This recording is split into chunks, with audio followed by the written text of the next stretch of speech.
Fiction and reality. New stories, new ideas. Little Beth Entertainment. Happy holidays and welcome to the latest episode of The Rocketry Show for the week of December 19th, 2021. This time around, we close out the year catching up on your voice and email comments and answering your questions, including how to repair damaged fins on fiberglass rockets, how to get rid of the fuzzies caused by really grabby painter's tape ripping off the glassine surface on airframe tubes, and more. We also fill you in on what we've been up to and what's next for our shows. We really hope you enjoy this, and The Rocketry Show starts right after this. The Rocketry Show thanks TheRocketryForum.com for their support. This is Jesse, and I've been a member since 2017. The Rocketry Forum is a global community of Rocketeers who openly discuss all aspects of hobby rocketry. If you have a question, hop on and ask. There are hundreds of experts who can answer just about any rocketry question you have. Check them out today at RocketryForum.com. Ignition sequence start. 6, 5, 4, 3, 2, 1, 0. All engine running. Welcome to The Rocketry Show. All right, lift off and the clock is started. Yes, sir. Reading loud and clear. A podcast that is all about advanced and high-power rocketry. Amateur-built rockets, starting at mid-power to higher-power versions that can reach the edges of space. This program is hosted by the team who love the smell of burning ammonium perchlorate in the morning.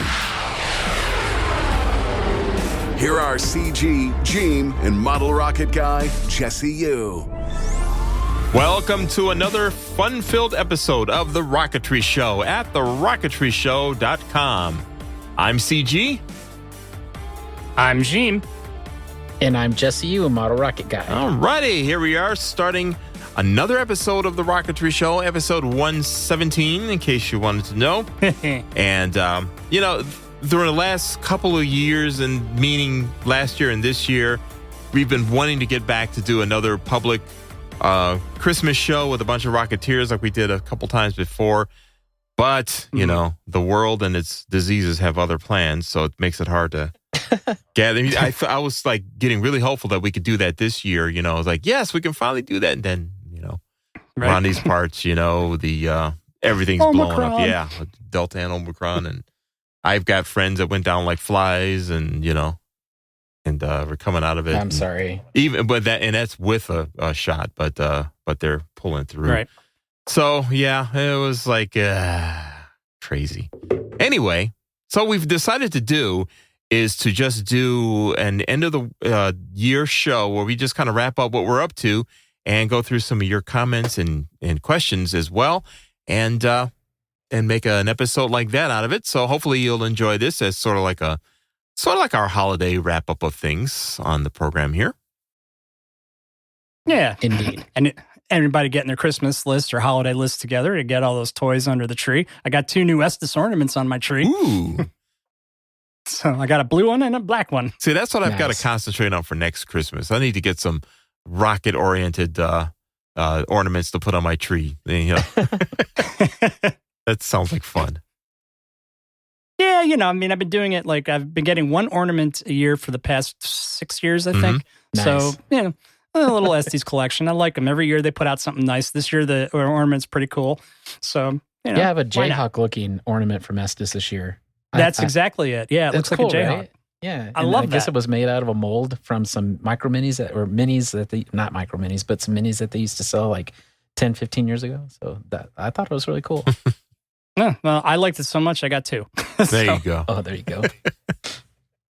Oh, you know what? That's a good idea. Those little Right? tiny rockets. They make great ornaments. Ah. How have we not made? Have you guys made a Christmas mosquito? We need to do that some year. Oh, I could 3D print one. Yeah, Ooh. we can hit up Noob and say, hey, let's talk about doing that. So I know Launch Lab Rocketry had some ornaments this year, and so did Apogee. They had a really cool ornament this year. I did not get one of those.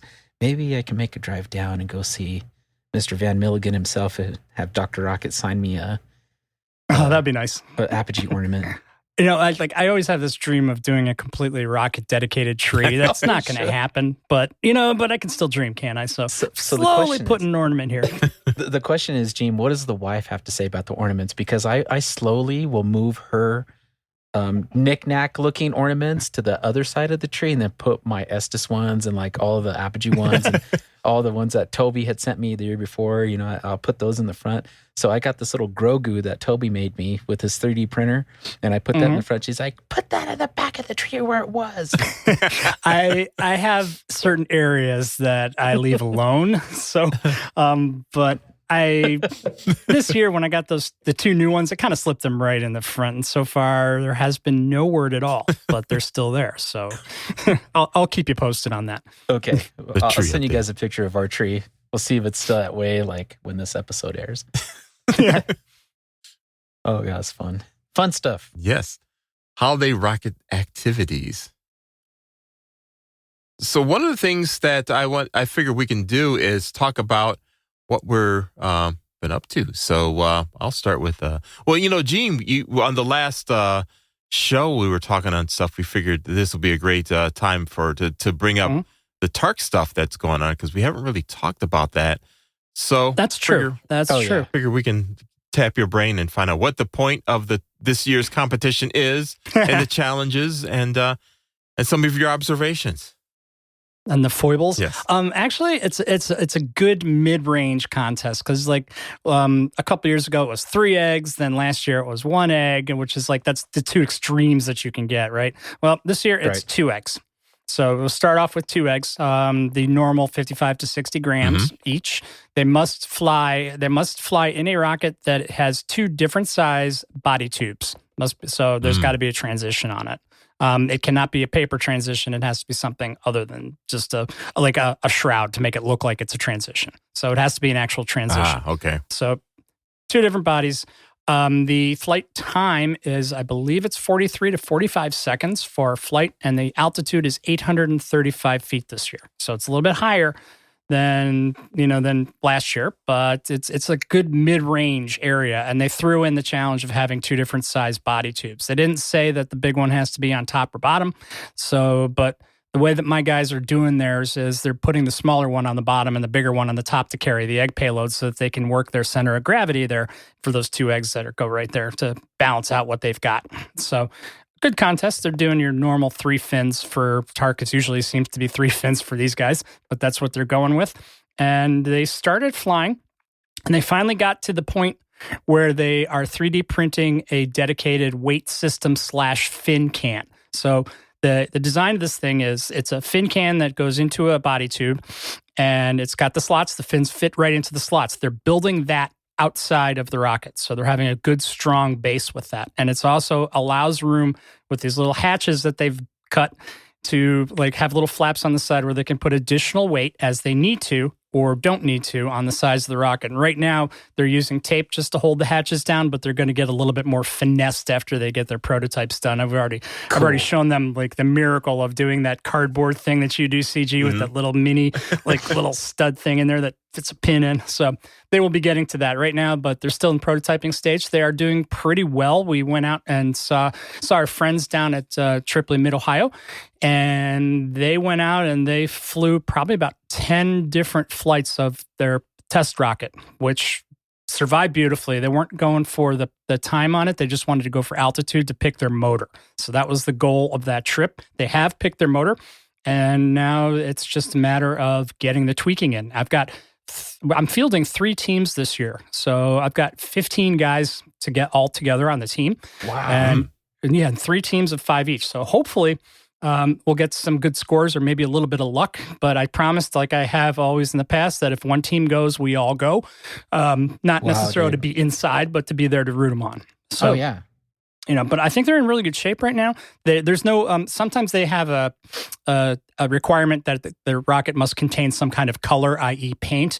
There's no requirement for that this year. So I don't know if the guys are going to make them pretty or whatnot. But like I said, they're still prototyping, but I'm really proud of them for the 3D design of the heart of their system, which is simple, but very effective. And in the 10 flights that rocket took, it came back without a scratch. And they did require me to go and get the aircraft grade plywood because they can't stand the cheaper stuff that delaminates, because they had fun with that last year. So I honored them and got the really good plywood for them. It's 7 ply, 1/8 inch Baltic birch plywood, blah blah blah. So Is that then Midwest product stuff?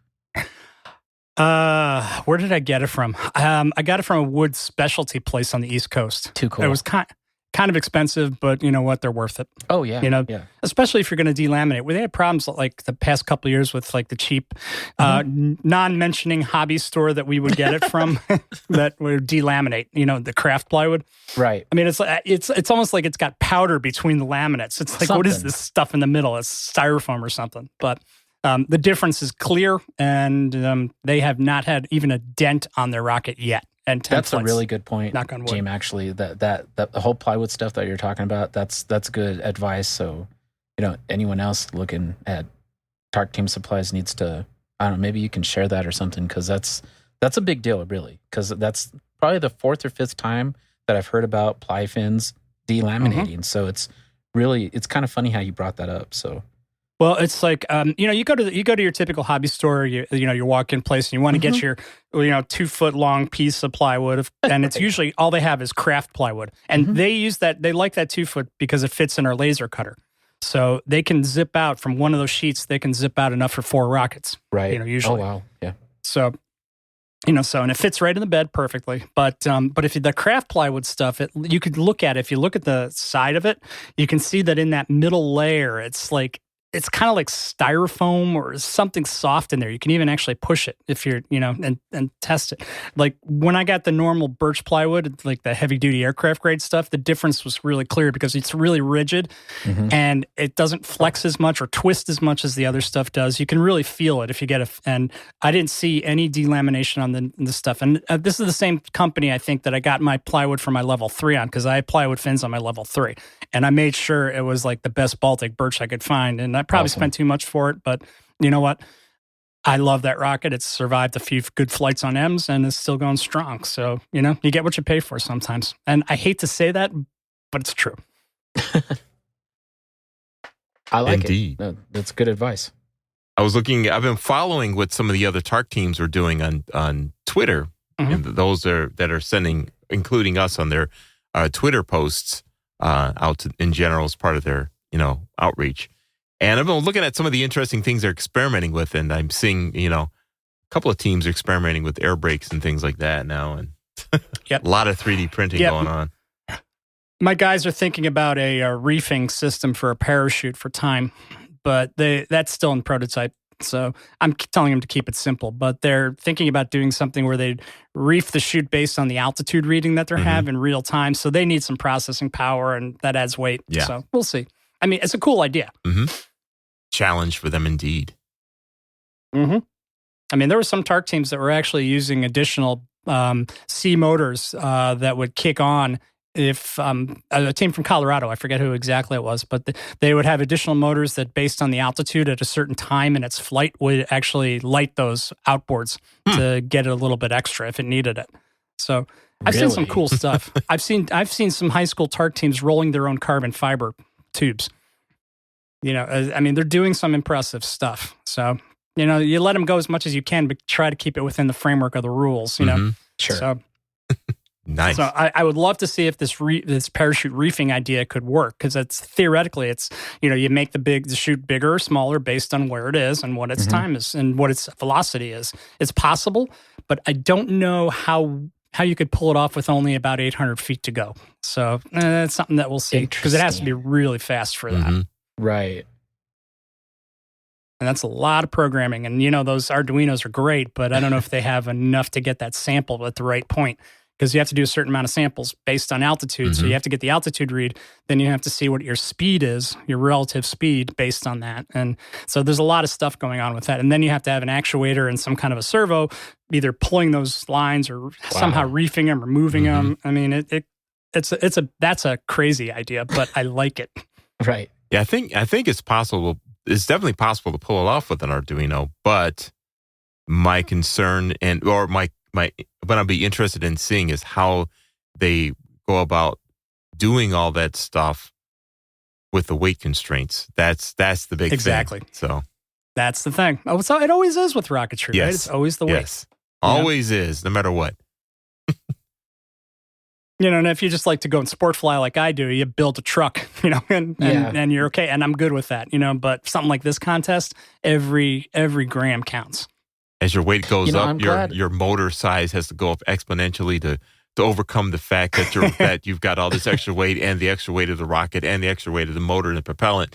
So, it's always like you have to go up a lot just to get a little extra bit more capacity.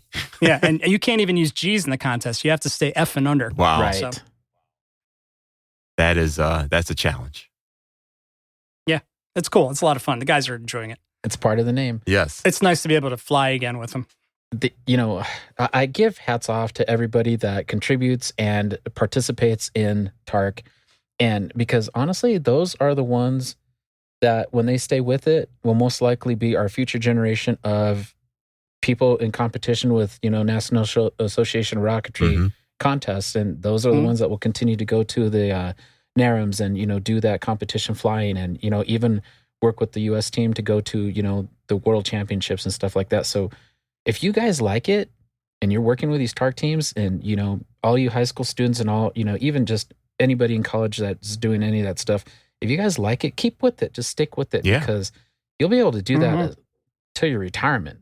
And with everything happening in commercial forever. airsppace, man, you got a job. Yeah. If you're good at it and you know your stuff, you could get how many companies you got? ARCA, you got.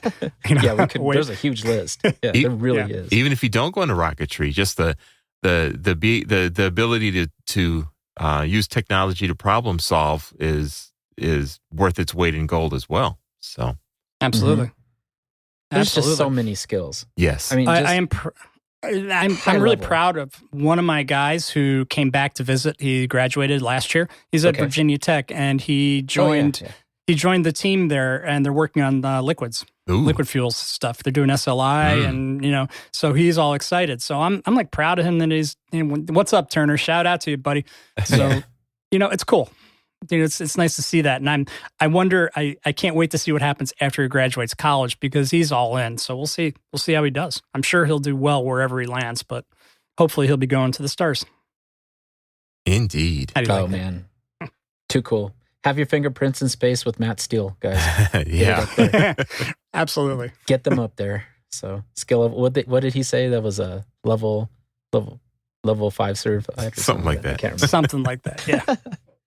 Yeah, keep going, guys. And Jim and all you TARC, TARC coaches. Steve Riegel here in Colorado. I think he might have been one of the folks that you were talking about. He also coaches the TARC team, and he creates parachutes and stuff like that. We talked about him, back in the NSL episode. He's done a lot of work with his TARC teams too, and the fact that they spend the time to do that. I mean, you guys devote a ton of time to the TARC stuff, and sometimes I feel bad because I'm not in that yet, but thank you for all you guys that are doing, and all you guys who are participating in TARC. If you like it, just stick with it because it's the stars. No, absolutely. A little self-disclosure here. That is part of my job, and that's the part that I'd rather do than the rest of my job. Awesome. So it's actually for me, it serves the opposite purpose. I love it's a lot of fun, and it's still part of my job. So I'm pretty lucky about that. Nice. Other than that, though, with the guys going through the TARC team, I'm kind of I'm taking a step back from my stuff right now. I'm going back into I want to do something small that I know I can get done. So I actually went and got an Estes Star Orbiter, which was the reason why I wanted to get my ornaments. And I'm building it. And what's really cool about it, though, it's almost like a minimum diameter. I don't know that I'll show it. So, but I'm going to glass the fins, and I think I'm going to and it's long enough that I can put an eBay into it and possibly GPS. And actually, it's lighter than heck. And I'm going to see if I can burn this thing into the stratosphere, because right now it weighs nothing, right? So I want to see. By the time I get through with glassing and everything, I'll probably be 2 pounds. But So I have a couple of questions on that. So you're working on an Estes Star Orbiter, one of the later Pro Series, right? Mm-hmm. And yes. So that one's got the gray retainer for the 29 millimeter, right? Yeah. And so I had a couple of questions. So on that one, Jim, are you going to shave off the ridges, the knobs? Because you know how they kind of protrude from that a little bit. Are you going to? Yeah, from the retainer. Yeah, are you going to shave them off so that it's a complete circle so that it sits more flush? Because I've been asked that a couple of times. I haven't thought of that, but I probably won't be. Okay. And I see why why you'd want to do that, but I'm not going for an altitude record on this, so I don't know if that would be worth the time to like kind of blow the integrity of that cap a little bit just by removing material from it. You know what I mean? So one of my friends from the Pacific Northwest, his name is Ryan W. We'll just say that, and he had taken one of those Estes retainers and put it just on a sanding, like a belt sander, right? But when you get it like a belt sander from Harbor Freight, you got the little spinner wheel on the side. So he literally took that and just like kind of sanded those ridges off and made it perfect. And then, filled it up with putty and whatever and made it perfect looking. So it actually looked like it was part of the body tube with just like a separated notch in the middle. It was really, really nice looking. Right? I don't know if I trust myself on doing it to that you have to sacrifice a couple, right? So, I was just wondering about that. So that was the first question. Second one is, are you using the balsa fins and then putting glass on that? I was thinking about it, yeah. Okay, all right. And then the last question is, 1.6-inch diameter electronics bay. Are you going to go to eRockets or Apogee for something like that? Yeah, I was going to think of that, or I was actually thinking about doing a sled on a 3D printer, and then making 3D printing caps for the what I've got here. I think I could probably save some weight if I use just if I double the size of their coupler and then turn that into an eBay. So I probably need to get another BT60 coupler. Okay. I could make it long enough, put a sled in there and have lipo will go, Or look at what Steve Thatcher might have for something of that size too. True. Oh yeah. So that's very true. Yeah. So is everybody else getting ideas? Give us some feedback, guys, because Jeem just brought up a Star Orbiter like master build, and he's going to make that dual deploy. Now, the fun thing about Jeem is that he has dual deployed some of the skinniest rockets. Like I think your smallest was a BT-55, right? Another Archer that you had built. We talked about that a few episodes ago. So yeah, I love hearing people like using the smaller altimeters and stuff like that, and the smaller lipos to create a dual deploy rocket out of something that tiny. It's too cool. That's something that probably shouldn't have it, but it does anyway, and it still flies great. I mean, it's going to be a good flyer. I'm looking forward to this thing. It's because it's so light. I'm used to I've got 2-pound fins and 10-pound nose cone. This thing is so super light. I'm like, wow, what can I do with it? Right. So it's definitely going to need a track or two. I'll probably use one of the Marco Polos in it if it'll fit. Right. Nice. So, I think it will, because with the Marco Polo you can actually put it on around the shock cord. I've got a little Velcro zip tie thing that works with it, so probably would work. But we're not there yet. I still have to go through the rest of the build process, but I'll keep you posted.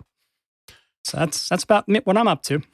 All right. So what are you up to, Jesse? What have you been doing? You guys. We don't have enough time. Oh, we've got plenty of time. Come on. To talk about the shows have been averaging 90 minutes now. You've got tons of time. Even if we have to take a commercial break in the middle of it. So let me just explain what's behind me. So I have a shelf of unfinished rockets.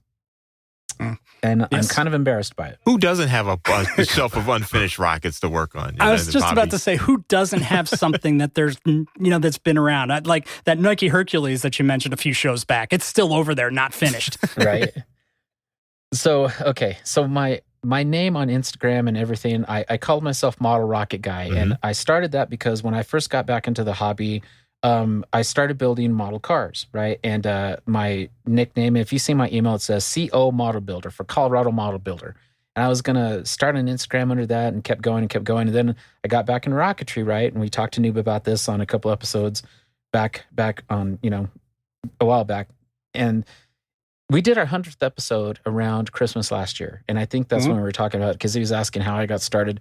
So just to reiterate, my whole Model Rocket Guy name got there because I decided to start building model rockets again, and went and bought just a small one from, I think one of the hobby stores, I believe it was Michael's, with my nephew. And then we built it. We launched it the same day, and just, kind of, it starts the ugly trend. Born again Rocketeer for the third time. And then I got a rocket, and honestly, I can't remember which one it was. Actually, I apologize. It was an Alpha 3. So those of you who have built an Alpha 3 have had the launch lug on that. That's not the same color as the tube, because On the new Alpha 3s, the body tube is black and the launch lug is just the regular, launch lug color. So I'm like, I can't stand this. This is driving me nuts. So I go and I sand down that body tube. And then I take the launch lug and I glue it to it and I create my nice fillets. And then I take my paint and I paint it black. And now I got a pristine body tube. And then I got the orange fin can, the orange nose cones. Like, that looks like crap. I don't like that. So I go and I sand it a little bit. And then I get the nice etching primer and all that stuff. And then I paint the fins and the nose cone the orange to match better. Then when I put the decals on, the decals aren't vibrant enough. Okay, so I have to go and get a Cricut and cut out Alpha 3 decals and make sure they're made of vinyl and wrap them up so it's nice and vibrant. And then I wound up peeling my paint off and I took the old decals off. So I had to repeat the body tube again. And so I just went through this big old rigmarole. And you guys can ask Noob how many times he's looked at something and tried to build it. And he's like, I'm not happy with that. And he'll go and cut new fins if he has to. And he just does the most ridiculous things that you don't have to do because you want to put a model rocket up to fly. It's meant to fly, right? You don't want shelf queens. And if you make a shelf queen, you still want to put a flight on it. I mean, you did that with your X-Wing too, Jamie, as much as you probably didn't want to, right? I did. So, yep. Yeah, I don't know why I went off on this tangent, but I have so many unfinished model rockets. I looked at the last one up there, and it was a Yankee, and I broke a fin off of it, and I had this thing looking pristine, and it was all nice and everything. I broke a fin off of it the first time I launched it, and I have it up there, and it still has the fins papered again from when I broke it, and I need to paint it. And I'm like, how am I going to paint this? I have to tape all this other stuff off and paint all the fins all over again. I have to wet sand this. I'm just going through all this crazy stuff just to build something that I'm just probably going to crash again.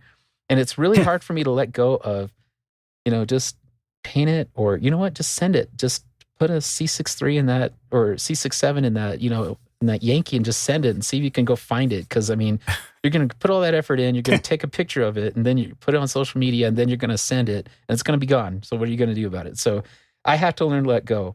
So I've decided that this next year in 2022, what I'm going to do is I'm going to finish all my unfinished rockets that are up there. I got a Phoenix up there, one of the lock Phoenixes with the multiple motor adapters so that you can put, the 4 by 18 millimeter cluster or the 2 by 3 by 24 millimeter or the 24 millimeter or a 29. They even make 38 millimeters for those rockets. Can you imagine an Estes-sized Phoenix with a 38 millimeter motor in it? Why, yes. Yes, I can, and I like it. So I'm just saying, like, I need to finish that off and paint it. But I've launched that thing twice, right? I've launched it twice, and I've broken a fin off of it every time. So I obviously haven't glued those correctly. So now I'm thinking, well, maybe I need to fiberglass that fin so that it doesn't break when it lands, So I don't know. I might do that. I might not. I got that Phoenix. I got to finish. You're going to do it. You're going to do it. You're going to glass it. Just tip glass, man. Come on. Yeah, just do it, right? I glass all the things now anyway. So I got this Cosmic Interceptor that's in my rafter because I didn't want it to get smashed when I was moving stuff around.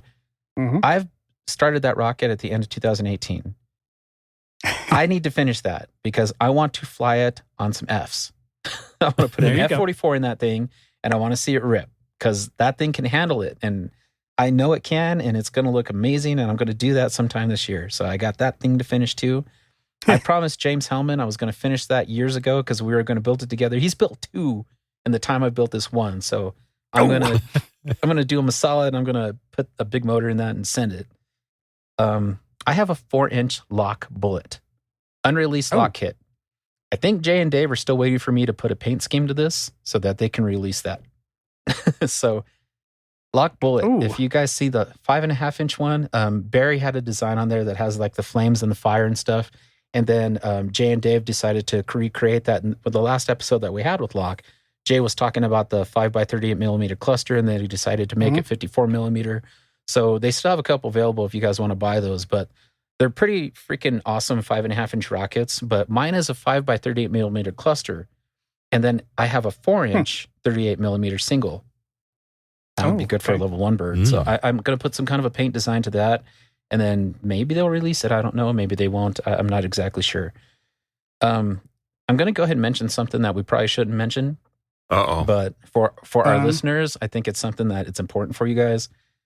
So you guys are all on board with the hot nozzle society stuff going on, right? Right. Hot nozzle summer stuff, absolutely. Right? So at some point, there is a rocket in development for that group. So hopefully that comes out soon. So at some point Cool. we want to prototype that and get that out to people. I think that's going to be awesome. So That's a keep great your eyes idea. out for that. There's, Keep your eyes like, out for that. There's a lot of questions out there about people getting in. Well, what do I start? What do I do? And I've answered some of them. Yeah. You know, Yeah, right. It's fun. So Mhm. everybody that's wanting to get into rocketry, I mean, I think, the Hot Nozzle Society is going to bring that into play a little bit more. People are, the old schoolers in our hobby are like, what the heck is this? What is Hot Nozzle Summer about? Just be patient, keep posted. They're working on some stuff to kind of introduce themselves to the rocket community. And I think everybody in the long run is going to be very happy with the outcome. And, if you go to Space Twitter, you can find out a lot about it right now and meet that group. Yep. And they're a bunch of awesome people. And a lot of them are high school students all the way to entry-level engineers already. I mean, they're, one of the main guys for that group works here in, he works for Ball Aerospace, and and another they've been one, sending stuff to space. And another one, Houston, NASA. Yep, the Another- director yeah. actually works at NASA in Houston. And then we have a couple of people here at the Sounding Rocket Lab for CU that, are here to Colorado, local to me. And, there's a couple guys that are up in the Pacific Northwest, and, they're everywhere. LA, there's some on the East Coast. I mean, the Hot Nozzle Society is going to be huge, guys. Just keep your eyes posted for that. They'll introduce themselves, and at some point, everybody will be on board. It's just going to be majestic. So just please be patient. Keep looking for that. And but anyway, what I was getting at, we'll work on getting them here too as part of that reintroduction as Absolutely. as they launch themselves into the world, so to speak, and we'll be glad to help. Well, with that they're doing as well. it right. Yeah, They're following they're following the safety codes. They're not going to do anything stupid. They're doing it right, and I'm 100% behind them. And I think it's great for the hobby. Bring them in and let's just show them how to fly, and maybe they can show us a couple of things or two. I mean, that's yes. Those guys did all the thrust vectoring stuff. I mean, that was from that group. So it's amazing. They're doing amazing stuff, and I want to be on board that one. And consider this, Yes. like a lot of our old school hobby guys. I mean, a lot of you guys are ready to hand off some stuff to the next generation. Well, this is a big part of that next generation. So rest assured, your stuff will be in good hands. I mean, that's coming from somebody that's kind of in the midpoint of this hobby with the new people and the people who've been doing rockets forever. There is unfortunately ways to keep things safe, and there's fortunately also different ways to do things. So what I was getting at with the whole Hot Nozzle Society thing is that I'm working on some stuff with them that's in the works, and that's one of the things I've been working on. So to rewind and to get back on track, that's what I was talking about. Because you are involved with them in a. Well, we're all involved, all three of us, but like I've become kind of a voice for our side, and I'm proud to be, one of the mentors for that group. Another thing I'm working on. So, you know what? Hold on to that thought, because it's time to take a break here anyway. Okay. We'll come back to what you're working on. I have 3 more things to talk about too. So Jesse's loaded. And we also have some feedback from listeners and show information and more. So it's plenty to go on here on the Rocketry Show. So don't stop the file and move on to something else just yet. All right, we'll be back right after this. This is The Rocketry Show at TheRocketryShow.com. It's time for Serious Rocketry. Serious Rocketry since 1998, providing the Rocketeer with great kits, motors, supplies, and more. They have lots of products in their ever-growing web store with fast shipping, wide selection, and courteous service. You can also check out the amazing and popular Serious Rocketry kits that harken back to the days of fun-to-build detailed kits that are more than just 3 fins and a nose cone. And Jeem, I understand you found a cool kit. I did. It's on my bench as we speak, because we might have mentioned earlier or at some point the Estes rocket that I'm building, and it's at Serious Rocketry. Now, this is the Estes Pro Series 2 Star Orbiter. It's a newer model, but check out the specs on this thing, and I'll talk about why I really like it. It's got a length of about 45 inches. Diameter is a BT60 or 1.6 inch. Estimated weight is about 6 ounces. So you got your thick balsa fins. It's got through the wall. It's got the Estes 29 millimeter motor retainer with it. And a nice, decent sized parachute for it. I believe it's an 18 inch or 16 inch parachute. So all that put together, you would think, well, that's a nice model rocket. Well, here's what I'm planning on doing with it. The tubes, it has a coupler that splits right down the middle of the two tubes to get that 45 inches. And I'm gonna dual deploy this thing. So I'm gonna modify it. But it's a kit. It's an Estes kit. It's a great on its own, which would be great for anybody to build and fly. But if you want to like push it a little bit, it's 29 millimeter BT60, and that's right out of the bag. So a little modification on it, and I want to put in like an iMotor into this thing and see how far I can push it. Awesome. So, I have to make some modifications to make sure that it's going to be safe. But the price for this kit, just a couple. You get your nose cone, you get your 45 inches of body tube, you get your nice plastic nose cone, your motor retainer, those great Estes motor retainer. All that's for going at Serious Rocketry for $21.24 on sale. Mm-hmm. So you could build it as it is if you'd like, which is be a neat little I would say park flyer, but it's probably a little bit more than that because it's 29 millimeter. So it's going to be a screamer. And if you get this thing for the price on it, I mean, it's even if you've never built a medium, a higher power or rocket or just started doing some Estes kits, it's a good Estes kit to transition into better or higher power motors. But it's a great kit. It's Estes, so it's good quality stuff. The tubes are great. The balsa is thick, and it's good for glassing, I might add. But all that for $21, you can't go wrong. Fly it as it is, or modify it and see how far you can push it. So, and that's what I got from Serious Rocketry this week. All righty. And Serious Rocketry's website features real-time stock tracking, which lets you order with confidence from their online store. No having to call or write to see if something is really in stock. When you're ready to fly, Serious Rocketry has motors and hardware in stock from Estes through Aerotech High Power, as well as popular electronics from Jolly Logic and more. Be sure to ask them about their club specials while you're at it. You can visit their websites today at siriusrocketry.biz and .com. Serious Rocketry, for the serious Rocketeer. Hey, all you rocket geeks out there. Do you like doing in-flight videos of your flights? And do you ever use those keychain cams and unfortunately sometimes only get videos of your thumb? Hey, this is Gene from The Rocketry Show, and that used to happen to me. I used to use those old keychain cams only to get nothing very good quality.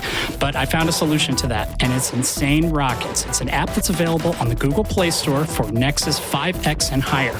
Now get this, it does 4K video. But not only that, it'll upload it automatically to the cloud and provide you real-time telemetry while tracking your rocket through Google Earth.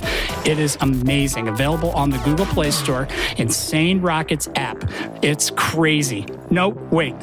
North Coast Rocketry, one of the first high-power rocketry kit companies ever, takes advantage of over 30 years of high-power experience by a world-class rocketeer. You can look to northry.com.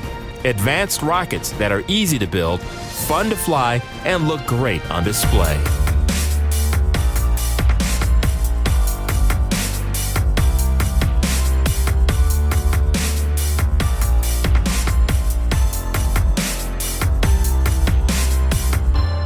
Welcome back to The Rocketry Show at TheRocketryShow.com. We interrupted Jesse and his discussion of what he's got going on here. So what's your next topic there that you were trying to go into here, Jesse? Okay.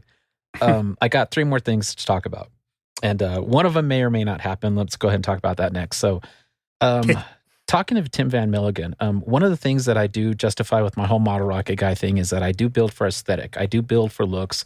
I do build to put some flash on photos. So what that means is some of the rockets that you have seen, especially like on the Lock website, one of them, Big Nuke 4, some of those rockets are my rockets, the ones that I have downstairs here in my basement. So I build for flash so that, they can be used to be photographed and not CGI. Like, there's a lot of guys that do a lot of good CGI. I mean, Jason from Lock does it. Jeff Cody's, who you guys know very well, he does a lot of really, really good CGI that has actually been used in Flash before. I think Eric Spite over at eRockets does some of that as well. You guys are just fantastic when it comes to, not CGI, but what am I trying to say? Just the rendering, right? Yeah, photoshopping and all that. Yeah, but see, I'm not that cool. So the only way I can really do it is the old school way, is to actually build a rocket and paint it the way that it was meant to be designed. So I will take your 3D render and I will make the rocket look just like that. So that's like one of the things that I pride myself on doing. So I have talked to Tim Van Milligan and I would like to go to his store and any of the older like Lock rockets and some of the older ones that he's had there forever, I want to refresh them and make them how they look now. So a lot of those rockets, like the high tech, right? Totally different. I think they painted that just to kind of have a design. Back when that was probably something that Apogee was carrying, they just kind of did a design because they didn't have a flash at the time. So now Jay and Dave have kind of given the flash to the high tech, and now I want to go and make that rocket sitting in Apogee's showroom look like that. So that's something I kind of want to do for them. It's just part of the hobby for me is making that stuff look the way it does. And, once it does, maybe Tim Van Milligan will go refly it, or, we'll figure out what we're going to do with those. But that's something I kind of want to do. I talked to Tim about that a while back, and I think we're going to finally be able to start kicking that off. Nice. And that's cool. That's one of the things that I wanted to do. In an addendum to what I was just saying, I do have my paint booth over here, right? So if you remember, one of the episodes that we had this last season was talking to our Canadian friend, right? And one of the things that he was talking about was what kind of compressor, what kind of high pressure, low volume gun to get, stuff like that. Yep. And Mr. Palmer, we thank you for all your chats with that. I went back and I listened to that episode recently, and I was really, really excited once again to get the compressor and to get, the lines and stuff. And I'm getting a couple of outlets installed down here in my basement where my paint booth is. And we're also getting another ventilation duct in here so that we can help move some air. And I'm just really excited to get, that paint booth set up properly to be used in a rocket painting booth. And I think I'm going to be one of the only guys that has that. And I'm really excited about it because I'm going to make everything just look so freaking awesome. And yeah, we're going to put that's awesome. We're going to put that model rocket guy name to the test here. So that's one of the things I'm doing. So I'm going to set up that paint booth. I'm going to repaint some of Apogee's rockets and make Tim Van Milligan proud of me. And hopefully he'll make me build more crap. And that's anyway. So that's one thing. So the other thing that I want to do is I'm going to take my poor North Coast Rocketry rockets that I have over here that I have broken fins on and stuff like that because Jesse was careless. And I'm going to fix my SA-14 Archer, Jeem, in honor of you. Yay. And I'm going to fix my Bounty Hunter because I can't let this rocket go. This Bounty Hunter was the first mid-power rocket I ever built. I'm going to refurbish it. I'm going to fix the broken fins on it. I'm going to glass it like we know how to do now. I'm going to resurrect that thing and get new decals on it and make that thing awesome. And I'm going to put the eye in that thing and fly it and make it awesome. There you go. So, that's what I'm talking about. Now, my next big project that I have planned for 2022, this is something that I just talked to a bunch of people about yesterday. And that would have been Sunday. We won't tell you what day, but basically, here's the deal. I have 4 or 5 7.5-inch nose cones from Lock. I have a couple of the Performance Hobby 7.5-inch nose cones that used to be sold at Performance Hobbies by Ken from PML, right? Okay. Well, who owns PML now? Yeah, right, Lock. Okay. So Jason, and I might be divulging too much, but I'm going to go ahead and say it anyway. Jason has now created the way to start making the urethane nose cones that PML used to sell, that Kenneth from Performance Hobbies used to carry. Right. So now I got a couple of those. That's how I wound up inheriting so many nose cones that fit 7.5-inch tubes. I have both. I have both cardboard 7.5-inch tubes and PML 7.5-inch tubes. They are the same inner diameter, so the nose cones and everything do work between everything else. I got couplers for everything. I have 3/8 plywood. That's 12 ply. Yep. Probably from the same person you got your stuff from, Jim. Okay. I can make any rocket I want, 7.5-inch. We officially decided yesterday my project to be flown at the end of the summer is going to be a 7.5-inch Zeus. Ooh. I'm going to do it. And I'm going to fly that. I'm going to fly that on some kind of a 4-grain M. And we're going to get that in the air. That's what my project's going to be for this year for my high powered stuff. The M2000 would be a good motor for that, the red. I knew you were going to say that. I knew you were going to say that. And you know what? That's fine. That'll work. But that's good. So far I've flown that M1419W. I've flown that M1845 New Thunder. I like that one. Gene, man, you were right. God, that thing was awesome. And of course, the 75 mil M1297W, I've flown that already. That's a 75 mil. And I've flown 3 M's this year. I never thought I would do that. And I'm excited to put another few M's up this next year. And then that's going to be kind of my training to get some kind of an N motor for 2023. There you go. There you go. We're going to ramp up and do it right. 6XL Cesaroni N5800 comes to mind. Just saying. Mr. Conway Stevens kind of has me talked into that red motor that he keeps flying. That what is that? A 2200? I can't remember now. So I don't know. I've flown 1M in my life. Man, it's good stuff, man. I'm really excited. I think this hobby just opens a lot of gateways.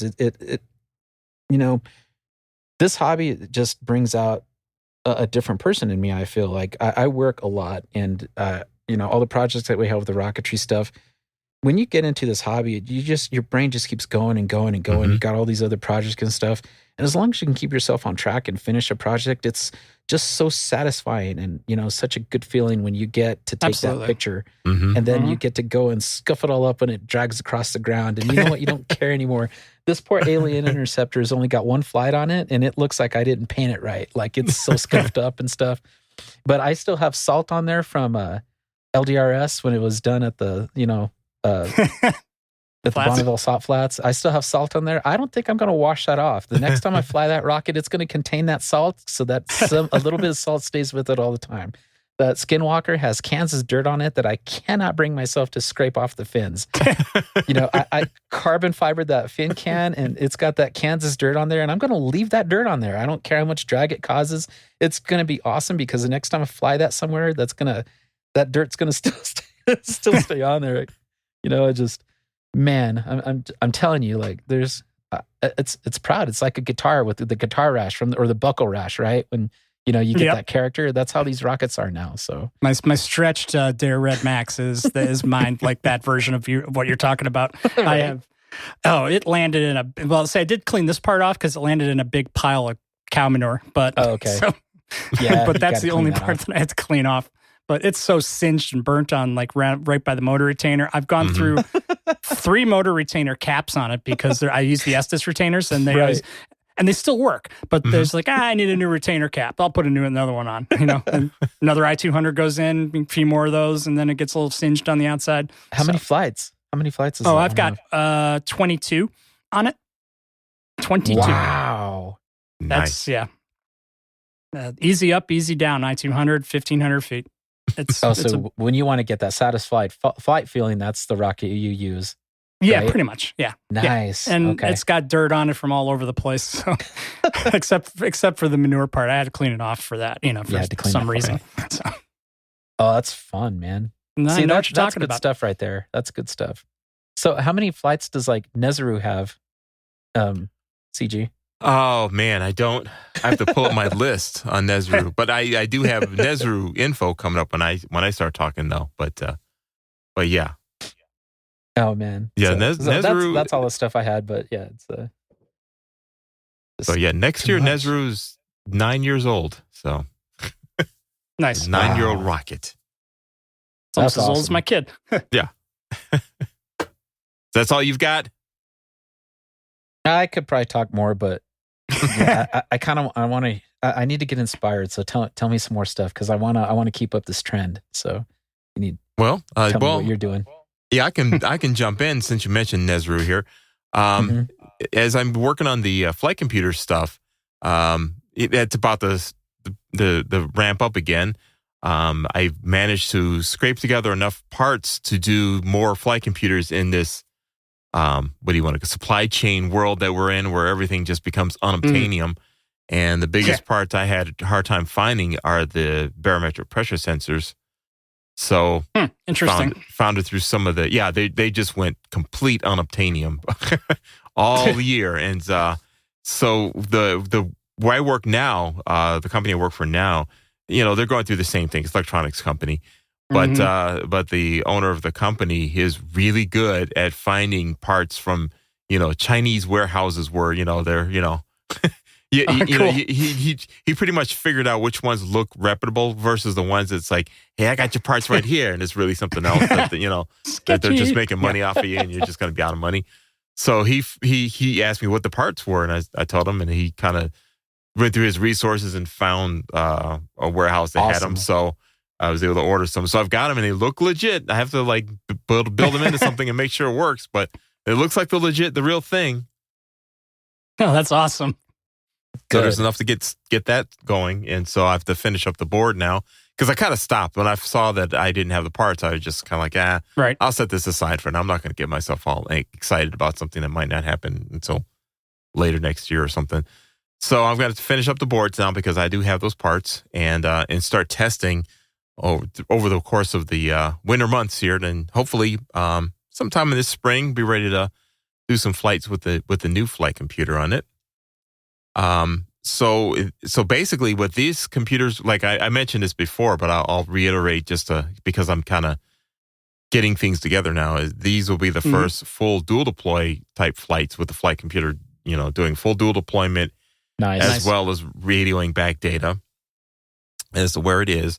Although I think, by the time we get into the summer, I may add to the mix those tracking devices that that Jim, you and our buddy Andrew are using. Marco Polos. Yeah, the Marco Polos. Thank you. Just to kind of, just make things easy while I develop the stuff and help with Sure. the accuracy and all that. So Ares will be the rockets. That's going to be the first up to do the dual deploy, and then the I call it Comanche Mark II. It's got a XL 2.0. yeah, it's got a transition. Goes from the skinny booster section that it always has, and then transition the BT-70 size and That's right. transition into a BT-80 that'll carry all the electronics and the parachute stuff. Because one of the things I had an issue with that BT-70 is I want to put nice big parachutes in there because of the weight of the rockets by the time I start doing these things. And BT-70 is tricky to put like a big, even the thin mill shoots get a little tricky. So so this will allow me to pack a nice big one in there and bring it down softly, because that rocket gets dinged up like big time because I've never been able to put a with this shoot. Yeah, exactly, because I've never been able to with this shoot. pack a chute big enough to bring it down slowly. So it's always coming in hot, So that one, I actually had to rebuild sections of it because over time the body tubes were Right. kinked in weird places, and so Yeah, it's, but you're modular, so that's not so bad for you. Yeah, so I modularly replaced all that stuff and ready to do that. So that'll be the next one. And and I mentioned Nezru. Now I have to look at my flight logs for Nezru to see how many flights. It's not as many as you would think it would have on it. It flights over the course of its running time. But one of the things I'm thinking is that Nezru could be outfitted with one of my flight computers in a new AV base section in time for its 10th birthday, which is in Yay. 2023. And it'll be interesting because a significant portion of Nezru's weight is that AV bay that's in there now, that design, which is like a traditional design, big, threaded rods and, sleds and all that stuff. That weighs a lot. And Ares doesn't have that going on. But it gets like a couple hundred feet more than Nezru does, just, on the same motor. So it'd be kind of nice to see Nezru kind makes of a loft difference. up there. Yes. So that's when going to you be fly fat and heavy like me and Jim, right? Like honestly, I don't mind putting extra weight in a electronics bay. I recently had George Tuma create me a sled made of 3D printed nylon, I believe. I apologize, guys. I really don't know much about what the difference is between the different ways that you can make the 3D printed stuff, but the way that this thing is just so robust. It's so sturdy, and it fits all my altimeters and my apogee tracker. Like his design is just phenomenal. When you guys start talking about the threaded rod and when you start talking about how you did it, where a couple hundred feet on a rocket like that it's a huge difference. Yes. So if I've noticed that when I did my level 3, I did it with just a regular lock, sled, and did everything that they did. This is way lighter, and the sim, like I had to go back and make some adjustments because the weight wasn't right. I'm like, oh wow, this is like seriously like 2.5 pounds lighter. Yes. That's a lot of weight for a huge rocket. It is. Mm-hmm. So, and it makes, that's got to add a lot of feet. So if I had done my math and played with it more, I bet I probably could have given you some better stats, between what I did for my level 3 flight and this last Skinwalker flight, because they had 2 different sleds. The same altimeter is just 2 different sleds. Yeah. Actually, the RRC3 is longer, so it would not have fit on the printed, not fiberglass. It wouldn't have fit on the 3D print sled, but it was an RRC2L, which has some of the abilities that RRC3 has. Right. I have one of those. Is that the LCD one? Mm-hmm. Yeah, I have one of those, and I actually like it. It's small, and it works. I mean, yeah, you don't get the computer to plug into, but the little LCD display that you get with it, you can get the info. I use it as a secondary. I don't use it as my main because I like to get the data. Right, for sure. But yeah, I mean, when you start talking about the weight differences, like I've kind of lived it a little, and it's wow. Yeah, I should have done some more math. I should have done some more tracking. You should build a TARC rocket then. Right. Yeah. So yeah, getting into all that, it just goes full circle. Right. So anyway, sorry. And for all the rockets, I definitely want to work in those soft links that Conway Stevens brought up, because that's another weight savings that, just the weight of all the quick links inside the, all the rockets I have. I mean, that's like getting rid of another set of threaded rods and sleds and stuff.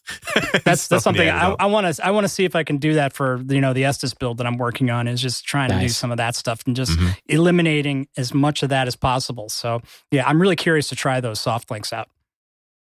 I mean, a lot of my rockets tend to be overstable, and a lot of it is the weight of all that metal up in there. So all up in there. So if I can get rid of that stuff, that should make a significant difference. So. And even what's impressive with both Ares and Nezuru, Ares and Nezuru, is that for as overstable as they are, they don't really react to the wind much. So I managed to get that surface area and fin stuff balanced out just right. That even on really windy days, they don't, go into the wind as much as you think. Comanche, on the other hand, that's a different story. That thing, you have to fly the thing it's got bigger fins. It was before I was able to computer simulate the fin size and just play around in RockSim for a while and all kinds of wind conditions to optimize it. So the Ares and Nezuru are that. Comanche is like the last of the rockets where I just kind of, lick my thumb and hold up in the air. That should be about right. And usually you can do that, but your fins end up being a little bit bigger than they need to be usually, and you'll end up having rockets to kind of weathercock a bit. Yeah, so, I don't mind big fins. I'm not the altitude junkie. I'm more of I like the straight flights. So if I have a little bigger fin, I'm cool with it usually. Me, I just like them to go straight up, especially when you're going high, because if they absolutely sometimes with a weathercock way out of the way, like you're Ares, walking. Ares did that for a while. It's like, I really wish the parachutes would open up a little bit higher to bring it back here a little bit more, but okay. And when they do that, it's never in an easy part to get to. It's the side of the field with the thorns in it and everything else. Yeah, I've been with you on some of those recovery operations. Yes. The worst was our model rocket field, back before that Lake Wobegon appeared back there. Because out in that area where that lake is now, there were these terrible thorn bushes out there. And I've had one where the thorns went right through my tennis shoes. Like, ow, what the heck? No, they'll get you. They got to bite. Some nasty ones out there. But now they're underwater, so there you go. So you can't reach them now. You either get your choice of either prickers going through and making you bleed, or you get squishy because it gets wet. Take a pick. Yeah. Jeez. Do you guys have tube fin rockets that you fly? I do. I do not. I have not flown my tube fin in a while because it's a BT-60 one. And there's times I figure I should go and fly this thing, and I never get around to it. So it's just been sitting around for a while, but I love tube fin rockets though. And this is a shout out to John Ulisi. Hey John, what's up? He's the tube fin guy. Nice. Every rocket he has, he level 1'd on a fin rocket, I believe. Too cool. Wow. So he's done all kinds of stuff, and he's done rear ejections with the tube fins. Yes. So yes. He's the guy. Awesome. Yeah, John and I started with tube fins around the same time. Just coincidence, we both. Mm-hmm. But then as I kind of got into the flight computer mode, I just kind of never went beyond the one design that I have. But yeah, like James says, John just went crazy. He's got all kinds of tube fin variations of Anything all- you can imagine, and then some. You And know, they all fly. They all fly great. They fly great. Yeah. So he's the king of the tube fin in our local circles now. I'll get At around to some building point. one eventually, I think. But Yeah, but if I'm going to build a tube fin, I want an 8-inch tube fin. oh man, Yes, Something And- ridiculous, you know. And now, and that's going to be the one of the challenges with the tube fins when you get into the big motors are when you start pushing those things into transonic zones. You know, that's a Exactly. that's a challenge with those. Big unknown. Yeah. So- Although a lot of there's been people that figured that out. You know, it's how to. Oh, I know. how to do They're it. out there. Any tube fin guys who want to drop any hints on how to go big on a tube fin, let us know. That'd Oh, be a there you great go. discussion. Who do we know Oh, that's yeah. really big on big tube fin rockets? I have to look through my Rattle Rocket magazines because there's some people that turned up in there. maybe we can talk to Scott Pemberton at some point because didn't he create a couple that he was selling for a while when he was still doing P-Tech?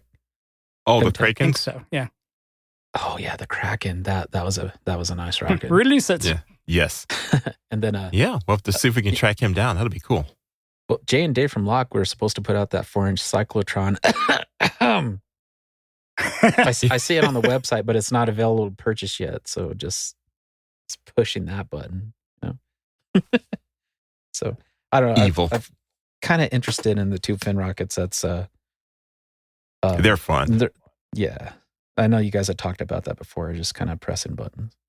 There are a few rules of thumbs that I've learned, and John, went past that. Where once I figured out that you generally, there's a trade off you have with the tube fins. Like the lower drag versions mean that your tube fins are a little bit smaller than the airframe, but you have lower dampening factor. So like my tube fin, when it flies on that, it'll get just as high as any finned rocket on the same motor at the same weight. But as it takes off, it kind of oscillates a bit, and it takes it most of the flight to stop oscillating. So you'll see it wiggle a little bit. You see it in the smoke trail, and as it goes, it'll just kind of. It's like ringing a bell. It's like boom, as it goes. So it's a low dampening factor, but if you make the tubes bigger, then they're really stable, but you have more drag, so they don't go quite as high. So, and John figured that a long time ago, and I've noticed his didn't ring like that. And I looked at his rocket when he recovers. Oh, yeah, you figured out that, to do the same size body, tube diameter. I mean, I think a lot of that stuff now is just kind of just established fact. Enough people have done it. But when I first jumped into it, there wasn't a lot of people doing the tube fins, so it was still a learning thing. So. That's good to know. They're cool to see. Flag. Yeah. So now my tube fin has been redesigned with bigger tube sections on it, and of course it's modular too. So I just had to build another tube section, tube fin can, and it's built for that, but it's never flown yet. It's just kind of just been built, sitting there on a shelf, waiting to go up one day. So That's too cool. Light it up, man. one of these days, I will do that. I've been, like I said, I've been into the flight computer so much that I knew that. There's times I forgot I should take this out and just, throw it up in the air and see how well it goes. But I knew the stuff I had to test was so involved that by the time I get done with that, I would not be, in the mood for another experiment. Do you guys have any launches coming up this year? Speaking of trying to get those in the air? Not this year. Not the rest of the year? No, I think I did some Tripoli Mid-Ohio stuff, but their season's probably coming to an end as the wintertime approaches. But When do you guys get to fly again? Like in your neck of the woods? There might depends. be some January, maybe. I mean, I have to fly for TARC, so I'll definitely be flying something in February. But that's probably with the guy. That'll be definitely with my team. Mm-hmm. Sometimes North Ohio, Skyboosters, Tripoli, Northern Ohio will do some stuff in the middle of the winter. Sometimes they do it out in East Charleston, which is Mid-Ohio.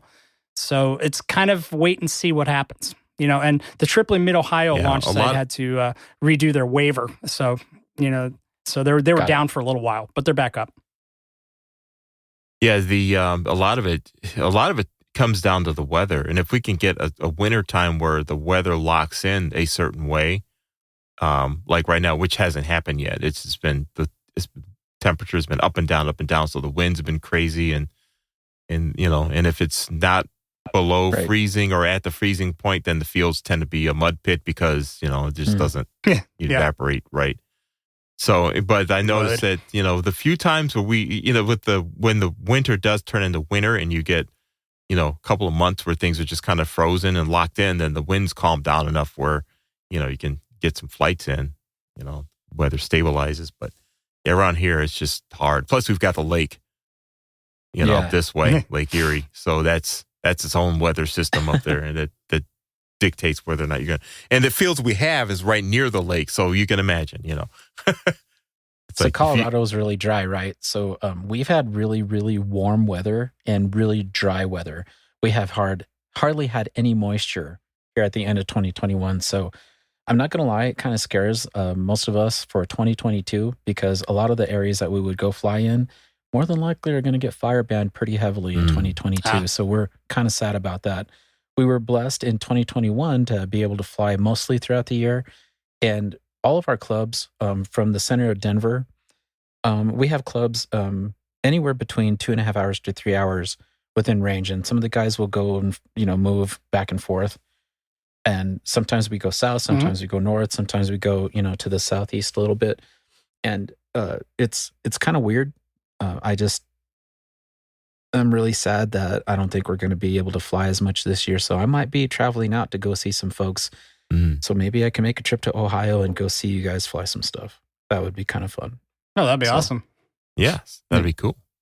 The Cloudbusters over in Argonia have pretty much monthly flights every year. They just had their one in December and they have one in January and February. And I think as the crops come up, they kind of take a break between April and June, something like that. Right. So they kind of kick back up in July. And then, of course, they have Airfest. So it's been kind of cool to go out there to see some of their flights. I was in Argonia 3 times last year. So that was also a blessing. The problem with it is that it's almost 8 hours from me. So, you have to really plan out the weekend and stuff. But I mean, that just means that I'll make myself available to go to some other launches. I want to go up to New York at some point too, Potterfield.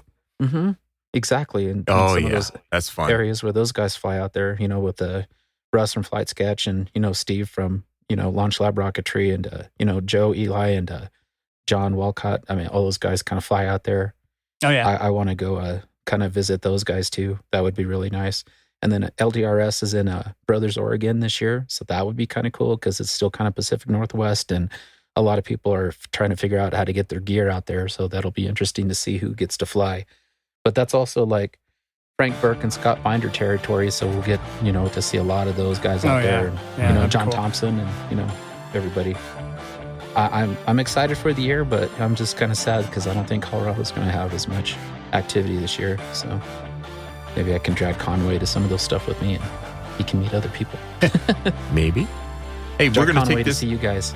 Yeah, we're going to take this moment real quick to get in our last break here on the show. We'll come back with some show news, anything else that we have to talk about that we didn't touch on, and listener feedback as well. So don't go anywhere. Keep the file rolling. This is The Rocketry Show at TheRocketryShow.com. We'll be right back. It's time for eRockets.biz. eRockets.biz is your home for unique model rocket kits, as well as the world's largest selection of rocket parts from Semrock. Been in business since 2009. eRockets.biz has a wide selection of your favorite kits, as well as their own versions of popular out-of-production models many of you have come to enjoy over the years. Jesse, what did you find? I actually found something really cool on the eRockets banner page, guys. So one of the rockets that we have talked about a few times, I'll go ahead and talk about it again because this is kind of a big deal and I want to share it with everybody. Okay. Right now, eRockets has the Big Red Max, the 3-inch version on sale, and it's a fantastic price. I'm not Nice. going to lie, guys, this is probably a round cost. So if you don't have your Big Red Max, now is the time to visit eRockets.biz and go pick one up. So as I just said, it's a 3-inch diameter rocket. It's got the perfect like shaped nose cone for the Durad Max. This one here is a skill level. I'm sorry, it is a Pro Series rocket, so it does have a 29 millimeter motor mount, and it comes with a retainer. Nice. It does have a Red Max plastic chute that is adequate for the size, but of course you can upgrade that if you want to. This can fly on E and F motors, the black power ones that they carry for Estes, or if you're feeling a little ambitious, you could go and, build this up, and we'll talk about that in a second. This particular rocket, it's one of those that you got to have in your collection. And, back in the day, I always used to kind of like say Team Goblin or Team Der Red Max. and I got to tell you, like, this kind of makes me want to go Team Der Red Max now. Another reason why is because on that same banner that eRockets has, they offer plywood upgrades for this rocket. Ooh. So by the Ooh. time you buy the plywood Cool. upgrades, you can actually get this plywood upgraded rocket for what you would pay the retail price for. So right around $50 to $60, you can get laser cut fins for this rocket. You can get laser cut centering rings that are both plywood. You can get a better shock cord, or what they call the polypropylene shock cord. This one here, it's $5 to upgrade your shock cord. So no rubber band, right? This is an actual, like, your recovery harness type cord that you can put on this rocket. You can upgrade the chute if you want to, but just go visit erockets.biz, look for the Der Big Red Max banner and pick one of these up, because I gotta tell you, man, it's a fantastic price. And if you don't have one of these, this is now your Christmas gift from eRockets to go get one at a really great price. Get this thing built so your 2022 has your Team Bid Regulax in there. So that's Cool. good stuff. There are also plenty of other rocketry items to choose from eRockets.biz, such as educational rocket kits and supplies, air rockets, water rockets, and so much more. eRockets.biz certainly has enough kits and supplies to keep you busy in your workshop for a long time to come. Need more parts for your custom builds? No problem. eRockets.biz also supplies the Semrock line of airframes, nose cones, centering rings, motor mounts, and so much more. eRockets has more rocket parts available than anyone else on Earth. So check out eRockets.biz today to learn more. eRockets.biz. If rocketry scares you, buy a train set. Lock Precision Rocketry manufactures a full line of high-quality precision fit components to meet your building, repairing, and customizing needs. Lock Precision believes in making rocket kits as light as possible while maintaining the strength required to fly with commercially available motors. Lock Precision offers a wide range of rocket kits from the 1-inch diameter Lock 1 series to high-power rockets reaching 7.6 inches in diameter. When you visit LockPrecision.com, be sure to check out their Performance Series kits featuring such designs as the Black Brand 10, the Caliper ISP, and the 3.1-inch diameter Iris rocket. All of Lock Precision's performance kits comes with everything you need, including pre-slotted airframes, high-grade precision-cut plywood fins and components, as well as ripstop nylon parachutes, rugged shock cords, polypropylene nose cone, and instructions. The name Lock Precision has been synonymous with mid and high-power rocketry for over 30 years. Check out LockPrecision.com to find out why. LockPrecision.com. Fly higher. Fly Lock.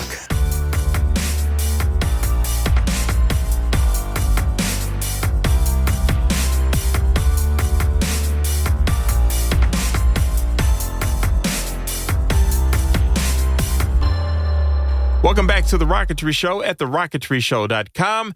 And I'm CG. We've got Jeem and Jesse as well. Hello. And we're doing a catch-up, end of the year catch-up with you. Sort of like our, show to see hey, how you doing? Here's how we're doing. And wasn't it a great 2021?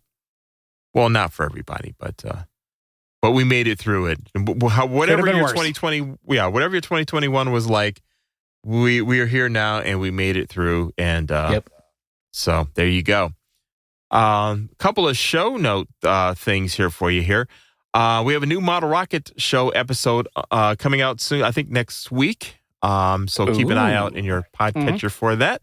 And that is one with Jesse and Jeem. So we've got a great topic there. The Model Rocket shows are starting to resume now. Our good buddy Daniel the Rocket Noob, he's one of the people whose jobs has just been crazy. I don't know. We've mentioned it kind of a little bit before. And so he's just kind of trying to be there for his newborn kid, who's like the cutest kid in the world and does the cutest things. And I totally get he's trying to stay in his kid's life while, the professional world life for him has been just crazy in this during this pandemic period, really. As for a lot of people who are working, especially jobs that are public facing, it's just been just insane for folks. and he's no exception. So he's got episodes he's working on for the show, and he's getting to them as he can. So what we're doing to take the pressure off somewhat is we're kind of all helping out as a group, and we're starting to do other shows to fill in the gaps between when he's able to record and edit and not. So that way we can get that show going and, on a regular schedule again. And then one day when we're beyond all this crazy stuff and the sun is shining again for everybody, hopefully we'll have the noob on a regular basis on the show. The plan is to keep him involved, even if it's a show where it's, one of us or two of us doing the topic. The plan is to kind of at least have noob be kind of like that voice, the kind of intro in and intro it and outro and stuff like that. They keep some continuity in there. So if he's able to do that, at the very least, that'll be kind of cool. That keeps his fingerprint on the show until such time as the craziness passes. So we've got that.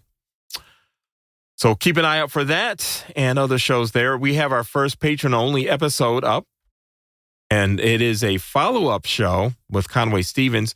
After Conway was on the Rocketry Show as our premiere episode, we got a flood of comments from people, both direct and to him, just asking questions like, hey, what about this? What about that? What about this? What about that? So we decided, hey, let's do a Patreon episode and just have Conway Stevens on there. And we're basically working on his return to this show, but we're doing it on Patreon. And the idea being is that our patrons who are at the Countdown to Launch level and higher can get to hear that. And the idea is we hope that those patrons can contribute some questions of their own and help shape the next episode of the Rocketry Show when we bring him back on to talk about some of the comments that are on there. I mean, the comments went off in interesting directions. So there's like an entirely different topic set that's coming crazy. Up with Conway. Yep. So it's kind of though. cool. Yes. So if we can kind of get more input from the patrons, it gives you a chance to be a part of the making of the show with that. Try to make it more interactive for everybody on that end. Right. Yes. And he's a good catalyst for that because, boy, just like you're saying, he makes the tangents turn into subjects. Yes. It's really cool. Yes. So that's kind of cool. That's something for all of you on the patron side to check out if you haven't checked it out yet. And there's other shows on the way, and I'm thinking that as I start to get my flight computer builds going, I think I'll start doing it's kind of like audio blog format, just kind of like a little thing where I'm at, where I'm up to on this, and the challenges and some of the things I'm doing, kind of more or less in real time over there on Patreon as well. I'm looking forward to that. That'd be cool. So that'll be kind of fun. And there's other topics too. We've got another patron that's going to be talking with me on, just electronics in general. So we'll do those as patron shows. Again, those shows are being put out there for entertainment for the patrons, but the real point is that the patrons can interact with us and help us, form the shows, the topics, the questions. And then those things we're doing on Patreon will end up on the free show here as a show with a topic, but with input from our patrons, and helping to shape and hopefully make a better show that's got more input and more angles to it than just what comes up from our mind. So something we're experimenting with there. So just keep that in mind.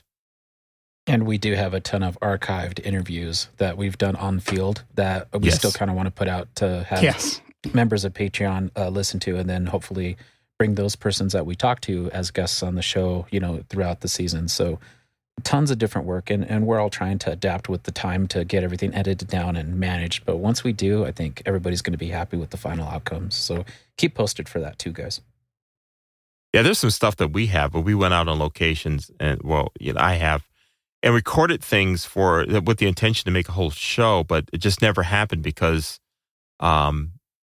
things just kind of there are times when our show ends up getting more topics than we can possibly track down. So we'll end up with recordings that just kind of sit there on the hard drive, and and the time passes. And one that I'm thinking of in particular, and I'm trying to think of how to repackage this into something that's interesting, even though it's way past. It was the first Bama Blast Off. There's a lot of recordings from that first Bama Blast Off that we did. And that was one of those things where the we just got hit with so many timely things that happened that by the time I was able to look at that and start editing through it, I realized, this is like way old now. so it just kind of sat there. It's just sitting there on the hard drive, all these bits and pieces. So I'm trying to think of a way to work that in. So maybe we'll see how we can work that in there as well. But that could turn up to be something as well. Well, even last season, right? We did that NSL and we did LDRS in the same episode, and those were months apart, right? Yes. And then I got a lot of content from Airfest that I didn't even tell you guys about. So I'm sitting on all this Airfest stuff, and we didn't do an episode on Airfest at all. So I mean, maybe that's something we can bring up at some point. But I mean, we're also thinking of ways to deliver it to you guys. So yes, and that the Airfest. Airfest is one of those things we could probably work that still into a show. Yeah. At some point. So we should probably talk about that. It happened a while ago, but it's not so far back that it's going to be ancient news or anything. Yeah. So, yeah. And then just balls this year was crazy. I kind of wish that one of us was able to go out there and kind of do some correspondence for balls because, you had Alex that went out there with his big, he's got the big rockets that are out there, and then the events that just happened at FAR recently. I mean, there's a lot of stuff that we can talk about. So at some point, we need to pull some of those people in. Yes.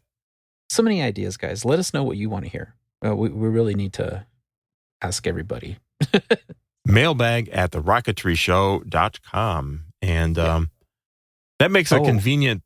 Oh, go ahead. Yeah. No. SpeakPipe. If you go to TheRocketryShow.com, on the right-hand side of the screen, there's a place that says record voicemail. And we have a couple of those, right? Yeah, so both of them right now. Charlie Harnett has hit us with two different ones that we can talk about. So let's start with the first one here from Charlie. And it goes like this. Hey, guys, this is Charlie. Hey, just want to let you know that, it's been a while since I've asked any questions on here, but, I've been getting so much help on any of the chats that can't seem to really think of any questions, but I've got a question that I'm working on a project, a 4-inch buzz, and I'm going to be sleeving it so I can fiberglass the body tube. And my question is, when I go to do the external fillets from the fins to the body tube, what is the best way to make sure I get the proper adhesion for the epoxy, being that I've fiberglassed the fins and the body tube? Anyways, love you guys. Hope you guys are doing well. And I'll talk to you later. All righty. So, Jesse, you're probably our go-to expert on this here to start with. Okay. Gene, maybe you have something to add to it, but I defer to you too. All right. Let me speak on that for a second then. So, Charlie, I think you mentioned that before, like in our chats, but let me reiterate that to everybody. So when you're glassing or sleeving a tube, I believe what Charlie did in this case is he laminated his fins separately, and he worked with one of our other rocket buddies, Steve Shade, to get the fins laminated through a vacuum pump. And they look really good. They're pretty awesome. And in the process of sleeving your tube, the first thing that you want to do is probably put masking tape on the inside of the tube where the slots are, because you got to make sure that booster doesn't have any epoxy leaking on the inside, because trying to sand that out after the fact is going to be a nightmare. So put some masking tape on the fin slots on the inside of the tube. That's the first thing you probably want to do. And then what you could do is take your centering rings to kind of keep that tube stiff. Once you got the masking tape on there, and as long as your slots are completely covered, take your centering rings and shove in there to just kind of hold it in place. Because as you start to compress the sleeve around the tube on the outside, it is going to cause your body tube to kind of bend in weird places. Yep. And you want that tube to stay circular. So that's something that I had to find out the hard way. So that's something I definitely recommend. Once you got those things in place, you can put your sleeve on. And then in most cases, when you use the sleeve, what I've understood from some people is that they like to paint the epoxy on. So what I would recommend is before you put your sleeve on, you want to make sure that you test fit it first, kind of do a dry fit, and make sure that you got enough, sleeve sheeting on the ends so that you can tie it down, because you kind of have to take I use like a wire tie, and I pull it really hard on each side so that it kind of creates like what the Smarties look like, the little Halloween candies, the Smarties or Rockets in Canada, and you know how they're twisted on the end. So you kind of want to do that when you sleeve your tube. And what that does is it pulls that sheeting from the sleeve really tight against the body tube, and then you can saturate the fiberglass sheeting on there when you paint the epoxy on. So what kind of epoxy you use? I think we've talked about this before. I use US Composites 3-to-1 epoxy, and that's the 635 Slow Cure. You can also use West Systems, but you have to make sure that you get your ratios right. They have a 5-to-1, and then they have the 3-to-1. I use the Special Clear 3-to-1 ratio epoxy when I use West Systems, and I've just recently started using that. I use that on my Skinwalker. So the whole thing behind that is that particular epoxy dries like really, really clear. So if you mix it with like a dye color, it'll actually mix it to that dye color, and it looks really cool. It creates a really cool finish. Cool. But once you paintbrush that epoxy on there, you want to create like a rotisserie system.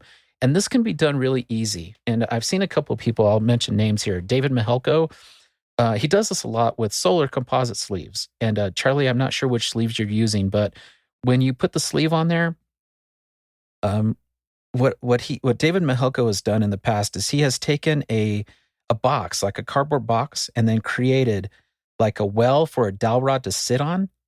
And then you put the body tube you put the dowel through the body tube, and then you put the dowel rod on the cardboard box holder. And you can even get 2 cardboard boxes and put on each side of the body tube so that it makes it more stable, so that it doesn't touch anything or, create a weird gap, that happens to touch against your epoxy on your fiberglass sheeting and create some kind of weird, like resting spot. Cause that's once again, something you're going to have to try to sand out, which might be a pain. And, David has set that on there, and then, like every 20 minutes or so, he just goes and like turns the tube, or like every half hour goes and turns the tube, maybe about, 15 to 20 degrees, just so that it doesn't sag and create a pool of epoxy, like on the underside of where the sheeting would be. Yep. And if you have like a rotisserie motor, like, when you start dealing with composite stuff, I know that Michaels actually used to sell a rotisserie motor that people used to use to make tumblers out of. So they would make like cups, right, that you could put coffee or soft drinks in. And they used to sell those motors out of Michaels. And I think Harbor Freight used to do them. And I mentioned this before when we did our fiberglassing episodes 2 seasons ago, that you can get like an auger type motor that people used to use for brewing beer when they were, mixing their hops and stuff like that. So you could use one of those too. And there's other places you can get those motors too. But if you can like rig up like some kind of a system where you can have that just kind of turn the tube and rotate it, that would work also. But I mean, you can just, set a timer or watch a movie in your garage or something, or on a phone or something. Just, every 15 minutes or so, set a timer, just go turn your tube about 20 to 40 degrees and just make sure that you don't get any sags. Once that epoxy becomes leathery, which will take anywhere from 4 to 6 hours, so you're going to be out there a while. Once it becomes leathery, it's not going to sag anymore. So at that point, you can just let it dry for a good 24 hours. And then once you take the ends off, you can actually cut the ends when they're leathery, and then you can sand them down so that they are flush with the tube, and then you'll have a really, really nice layout on your tube. Then at that point, go and tear your tape off from the inside, take your centerings out, tear your tape off, and then you'll be able to see where the ridges are, where your slots were that, were covered for your booster. Mm-hmm. Then at that point, you can take anything from a hobby knife to like what I want to call a hobby saw, or you can even take like a pair of fishing shears, and you can cut the slots out. And if they dry really, really hard, what I would do is I would probably take a Dremel with a Dremel wheel and then just kind of, etch out those slots again. But that's probably the best way for you to get a good compression and to make sure that your epoxy in your layup actually sits out real against your slots. Now, when you build your fin can, if you built it on the outside, you probably have to cut the ends down on the end of the tube so that you can slide in your fin can, right? And then at that point, when you do your fillets, what you want to do is you want to scuff it up just like it was a fiberglass rocket with like 100 to 60 grit, right? And just maybe scuff up like a quarter of an inch on each side and then tape them off like you would if you're going to do fillets on a fiberglass rocket. You can use anything from rock epoxy, or you can even use BSI to create your fillets. And the reason why you don't need to go and build it like a fiberglass rocket is if you built that fin count on the outside, you more than likely have already done a different way to mount all those fins on there. And at that point, your fillets will just be cosmetic. They won't really, because most of your stress is going to be done on the motor mount tube to the way those fins are mounted. And I hope I'm making sense, but all in all, that's my opinion on how you're going to get a good finish and how you're going to get a good adhesion for that. So I know I covered a lot of topics. And if you're, there is a possibility too of putting down another layer of fiberglass though to make that tip to tip if you wanted to do it, if it was a very good point as another option. Very good point. So there's going to be a little bit of sanding involved on that, but it'll certainly, that gives you the other option if you didn't build a fin can and then there's still through the slots. So Charlie mentioned Mystic Buzz. Man, if you do all that and then you put those fillets on there, and then if you do a tip-to-tip fiberglass on the outside, put a K550 in that and send it, bro. It'll come back. Yep. It'll come back nice, too. Yeah, no, good point, Jim. I appreciate that. That's good. And then doing tip-to-tip, can you talk about that just a tad? Like, what's a good way to start that? I was watching a video, I forget who it was, but I've been starting to do this. I do 3 versions kind of how I lay it down. The first version I do is about an inch long strip to make the small fillet between the body tube and the fin. Then I get one that's maybe twice as long or twice as wide, and then do another layer of that. So I've got a second layer of fiberglass on top of that first layer, and then the full tip to tip in the fin can. So if you want, that's the way that I've been doing my fins for that. So just it's 3 steps, small, then get bigger, and then do the full tip to tip. And you did that on your Wildman Interceptor, right? Yes, I did. Nice. I did. And it came out pretty good. I still have, I actually haven't even painted it yet, but I still have a little bit of sanding to do on that, but those fins are not going anywhere. That's awesome. Oh, good point. Thank you for bringing that up. Appreciate it. A good question, Charlie. Thank you. So for not having any questions, you actually touched base on a really good one. So appreciate that. Absolutely. Well, he's got another one we'll get to in a moment here, but let's jump over to some of the listener emails and feedback from some of our other areas of getting the shows out to you. So I guess, Gene, you can take the first one there. Yeah, I'll take the first one. It's from Jack Pullman, and it says, "Hey guys, thanks for all the great shows. You are all doing a great service for the hobby." Well, thank you very much. Appreciate that. Thank you. I love the new Patreon. Thank you in the last show. No big deal, but Jim announced me as Joe Pullman. For future episodes, the correct name is Jack Pullman. Again, no big deal. You know what? I'm sorry if I did that. I am so sorry, Jack. It's Jack. and I will always say it's Jack. It is not Joe. So I thoroughly apologize for that, but thank you for pointing that out. And moving forward, you are now Jack, officially and completely. So we have deemed you Jack of Pullman. But also, he goes on after that. Also, potential show question at Sod Blaster 3. I flew my AMW Fibermax, known as Vadermax. Unfortunately, the main chute failed to come out of the nose cone due to a snag. On landing, one of the fiberglass fins broke just above the fillet. Interested in thoughts on how to best repair a broken through-the-wall fiberglass fin like that. So I guess that means that's sort of like where the fin broke just on the fin itself, just beyond the fillet. Is that what you guys are getting on that? Yeah. I can kind of picture it.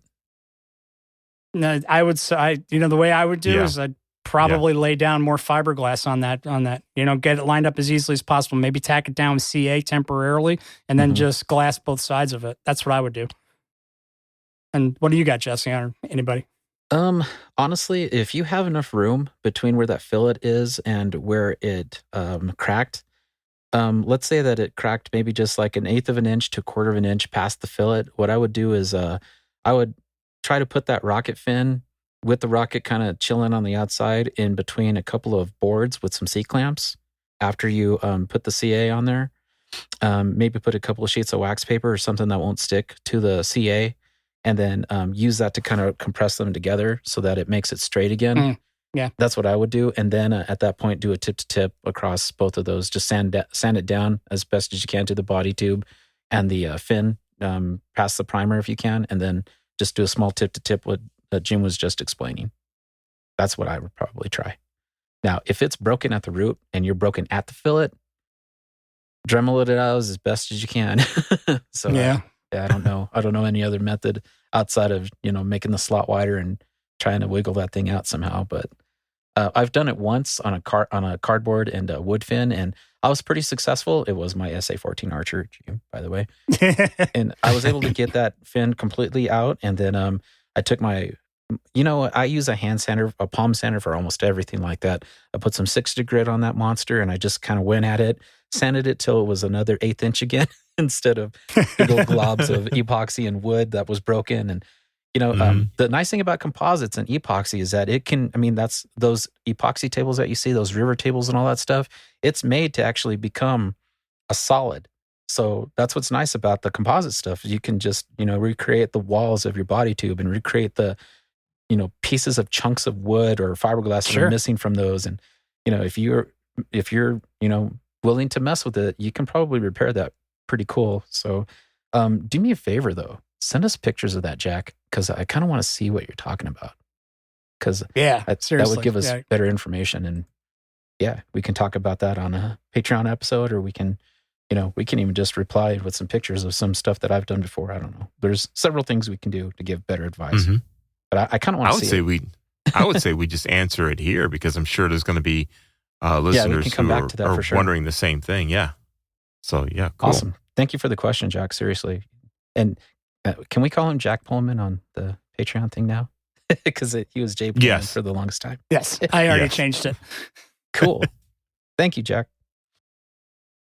And let's see, from YouTube, we've got a comment from John Gavlik. And just in case you don't know, or if you have friends who are into rocketry, but they would rather just kind of consume things on YouTube, and that's becoming a thing recently, where people are listening to podcasts on YouTube. And we've been kind of putting things out there for a while, and there's just been no activity, just kind of tumbleweeds blowing. And all of a sudden, we're getting a regular listenership on YouTube. So from the comment section on YouTube on our episode here, he wants to know, thanks for this episode on engineering, which I think is the SMT Designs one. Okay. And he goes, how about more from John Beans and Joe Barnard, who are both moving the state of art of electronics or rocketry forward? And now John Beans has been on the show, and we've invited him to come back on, but he wants to wait until there's something to talk about before he comes back on. Like if he has something new, which sounds like he might be kind of working on some things. He kind of teased it a little bit the last time we spoke to him. So he, rather than just coming on and rehashing the same old stuff, he wants to wait until there's something to talk about new, and then he'll come back on the show. And as far as Joe Barnard goes, he's been on our show as recently as episode 103, and we'll put that link in the show notes to get directly to that, so you can check it out on the website at least. It's titled "The Continuing Adventures of Joe Barnard," and that John Beans episode, he was on with us on episode 30. So if you go back on that, and you can find episode 30. Where John Beans of Jolly Logic is the name of it. And I think at the time, before we renamed our episodes, it shows up as season 2, episode 13. But in our new scheme, it's episode 30. So that's still up there. You can get hold of John Beans' episode if you want to hear what John Beans talked about. And he gave a lot of tips and tricks to using the shoot release successfully on that episode. So it's a good one to listen to if you ever heard it. I took his advice to heart. Heck, he made it. So. Yes. And let's see here. David Simmons has one here. Who wants to take the David Simmons question here? Oh, I suppose I could do it. Okay. Yes, sir. I was working on an Apogee katana for my level 1 cert, and something I can grow into for level 2. Great choice. Laid down some great looking fillets with rocket epoxy. So far, so good. But went to pull up the tape on the last one, and the masking tape, which is frog tape, pulled up the glassine on a several-inch section of the tube. wow. Man, Ooh. so I know this, and if I can't get rid of the fuzzies, I shouldn't be noticeable. Wait, what does it say? So now I know this, and if I can't get rid of the fuzzies, I shouldn't be noticeable once I lay down sandable primer. So what's your guys' take on getting rid of the fuzzies or remedies in this situation? Wound fiberglass tubes or nose cones, but Oh, I way hate too the grabby for fuzzies. cardboard. Proud fan and patron, David Simmons. Well, cardboard fuzzies, we all have them. We have all dealt with them. There's Yes. several different Yep. things you can do. I'll just give my quick down and dirty. I'll sand it down as much as I can without being stupid, lay down the sandable primer, and maybe do a couple of coats of that. And that's what I would do. That's the quick down and dirty. You don't want to mess with it. You just want to get rid of it. The sandable primer, the automotive primer is the best stuff for that. It's sandable. You lay down a few coats of that. You sand it. Keep going. More primer, less sanding. More primer, less sanding. And then once that's done, you should be good to go. That's the quick method. There are other ones that I know that you guys look like you're ready to throw them out there. So go ahead.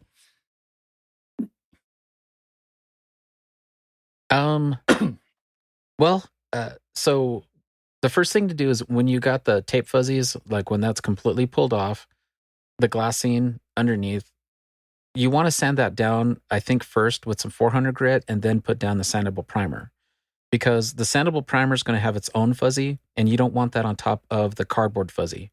But to get rid of the initial fuzzy from the cardboard, I like to use 400 grit. It just seems to be the best. I have that happen a lot on Estes tubes for myself, just because I do use some of the higher edge tape. I don't use the frog tape, but I do use that yellow automotive tape that you guys can get like at any of the automotive stores. And I don't know why I put that on there, and it just winds up causing a lot of issues whenever I'm doing that. If you want to tape off your fillets, a quick thing to do is maybe get some of the Tamiya tape or the stuff that you can get at Hobby Lobby. They do make the one that's like a 1/2 inch thick or a 1/2 inch wide. That tape might be better to use when you're putting the tape on for your fillets because it is a little thinner than the frog tape. Because the frog tape, if you're going to measure that, I think it's like at 0.2 or 0.002 thickness, where the Tamiya tape is like a lot smaller than that. That's like literally half the size. So then you won't have as much of the, the fillet hanging over the edge of that tape, if that makes any sense. But yeah, 400 grit to the cardboard first, and then do the sandable primer, like Jim said, and that should go away. Tell me how it turns out, because that's going to be interesting to see. I always want to see what happens,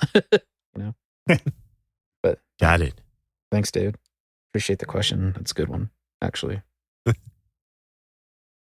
All righty. And let's see here. Now we've got one more from Charlie Harnett. So we're going to hit that one up here before we go to the patrons. And here we go.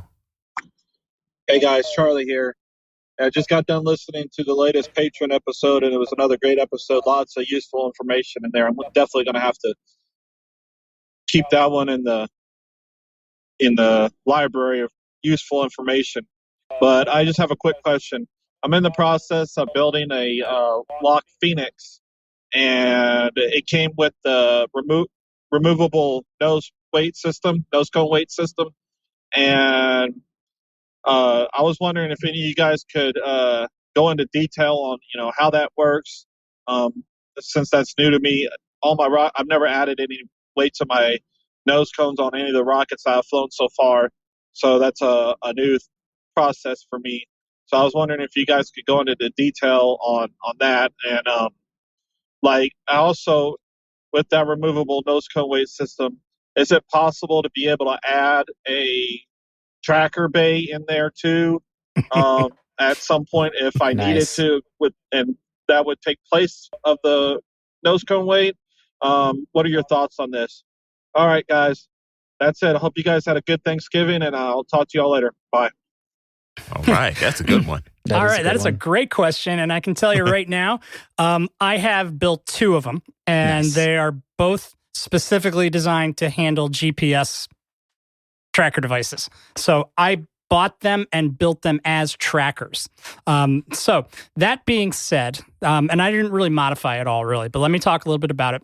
When you get the kit, you get a special nose cone that has a lip inside that you can put in. It's like a centering ring, So you lay that down, and then a tube, which is almost like a motor mount tube, goes in there inside the nose cone. So that shores it up. In the top of the nose cone, you're going to have to put some epoxy down, so it's going to sit in a bed of epoxy at the tip of the nose cone, and there's a cap on it. So once that's done, you actually have T-nuts that are on that centering ring. You have a second piece that fits on top of that with your 4 T-nuts, which is where your mounting hardware goes, your harnesses. So it's real simple. It's real basic. And once that's done, you have another tube that fits inside that payload bay, if you want to call it. Once the payload bay is done, it's a cartridge. Yeah, thank you. And that cartridge, you can either put in weight, as you see fit, or you could forget about the weight and put in a tracker device if you want to, or you could do a half and half, where you could put some nose weight up top and then the other section handle your tracking device. So there's no modification necessary for it. When you're building it, the first thing to remember is when you start to build it, think that you're doing a motor mount inside a tube. It's easier to visualize it because it's basically the same parts, except that motor tube is going into the nose cone, and you're going to have to make sure that it is seated in there properly and it's all capped off and glued in the top, because it's the only thing holding it in is the glue in the very tip of the nose cone that you put in, the epoxy, and what you have around the centering ring. And what's holding that in place. So once that's in place, then it's basically you put your T-nuts and your cap on, and there you go. Now it's got 4 T-nuts in there, and the bolts are big and they're good, it's solid. So it should hold in there okay. I've flown mine twice already, and I haven't had any issues with it. So it's just a little difference of a nose cone, but the process is real simple. And the cartridge could be whatever you want to put in there. You could do anything you wanted to, whether you wanted weight or not. And that's the beauty of it, because it's removable. And there's a reason for that is you can put different weights in with different motors, or you could do other things with it. Like if you have a big M motor, you're going to want some weight up in the nose, probably, depending on what you got. You want more weight on that than you would for something that was just flying on a K.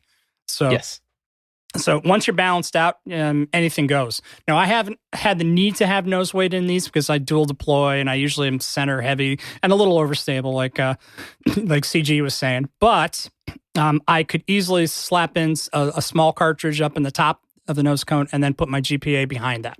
So I like the system. I think it's good. Just be careful when you put in that I call it a centering ring. That really is the heart of what all the stress is going to be on. So you want to make sure that bad boy is in there and it's not going to come out of your nose cone. If you do that, then the rest of the parts will be just fine, and you'll have some good flights. I hope that helps. Yeah, it does. And it's a real easy, simple system. Don't be afraid of it, because at first time I saw it, I was a little intimidated, going, "What are all these parts for? I don't need all these tubes." But once you kind of visualize what it's like, then it's a piece of cake. I've had 2 of them, never had any problems so far. Knock on wood. So, but good luck with it, and send some pictures. You could do both weight and GPS. So just to reiterate on that, the Lock Phoenix, I think you're talking about, Charlie, uses the smaller 4-inch nose cone. I don't know if that one particularly comes with 2 cartridges. Do you know, Jim?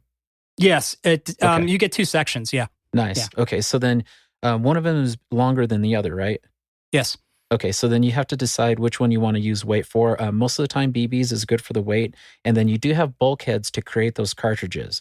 Now, for different size motors, you might want to create a heavier cartridge, et cetera, et cetera.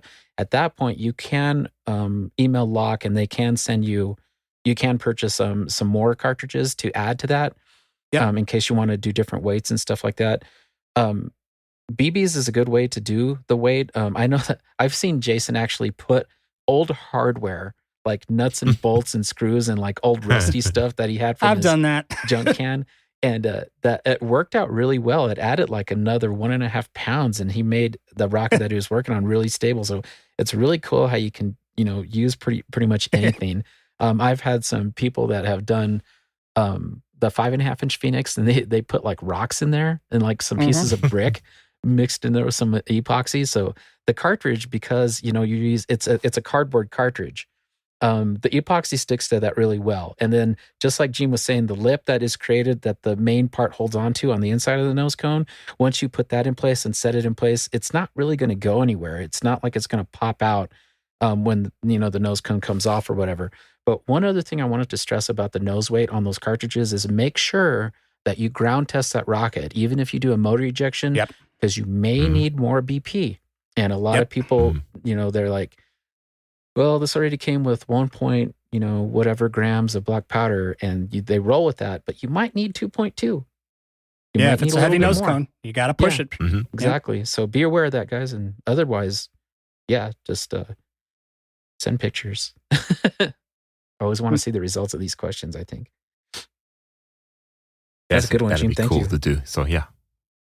All righty. And now we're up to that point where we're going to be talking to patrons, or thanking patrons, actually, here on the program. So in your Slack, guys, I don't know if you saw my messages, but I signed pages out. So while you get set up, I'll start with this one here. We'd like to thank the following patrons for supporting the Rocketry Show, including this episode. We have patrons such as JohnRocket.com. Thank you so much for supporting us. Jason Rodney, also Conway Stevens, Kyle Lemko, Paul Olivieri as well, another longtime supporter of the show. We thank you so much, as well as Sam Feinberg, John Sicker, and Sean Falkingham as well. Brian Schenkenberger. Hey, I can talk. Another longtime supporter. Sorry for butchering the name there. Thanks a lot for your support. Hey, Brian. E. Hutno. Yeah, hey. John Thompson as well. We just mentioned you earlier in the show. Yep. Thanks for your support of the show. Another one that goes way back on that Patreon stuff. Mark McBride as well. Doug Wade and C. McCauley. They've been with us for a while as patrons. Thank you so much for supporting the show. Carl Hunting as well, and the Piedmont Student Launch Team. Great to have a student launch team supporting the show. Hope we're learning stuff from us for your team, so that's always a good thing. Chris Irving, as well as David Simmons, thanks a lot. And SBR Rocketry from FusionRocket.biz. Scott Binder team. Scott Binder and the team, thank you so much. John Kusher as well. Kelsey Black, as well as Trucker Jim. Just love that handle. And Brian Reniger and Jerry Krause and Justin O'Neill. Thank you so much for your support on the Rocketry Show. We turn it over to who wants to go next? Jesse? Yeah, sure. Gene? Okay. Hey, so we got some more names. A lot of these names you've heard before, so thank you for your continued support, everybody. Rocketry Show would like to thank these listeners: Todd West, Jonah Cheney, annual member. Thank you, Jonah, for that. We really appreciate that. Matt Tudor, Joe Sampetro, thank you guys. Les Rayburn, thank you very much. Steven Spencer, Bill Cook, Jason Cook, and Mr. Gary Rosenfield from Aerotech. Thank you so much for your help with everything, guys. Yes.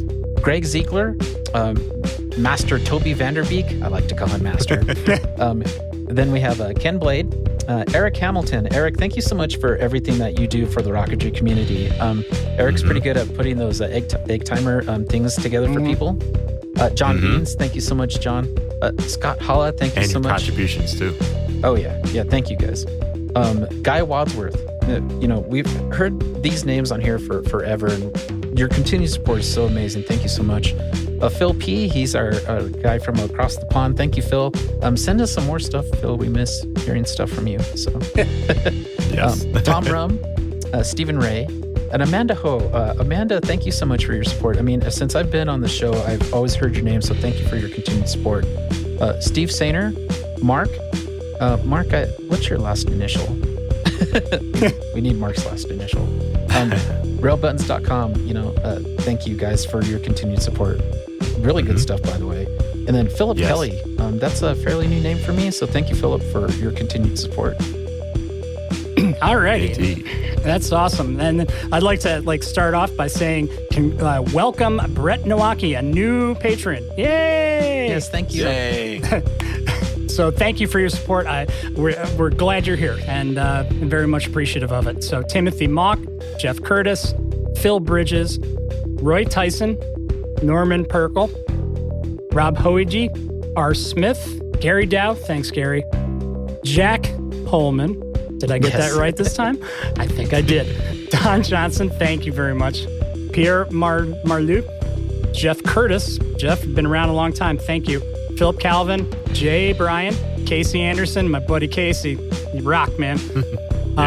Mark Esenwine, Jim Wilson, Jimmy Burgess of Paradise Rocketry, Scott Masters, Jason O'Shalley, George Raker Jr., and Charlie Harnett. If it wasn't for you guys, we wouldn't be able to do all this.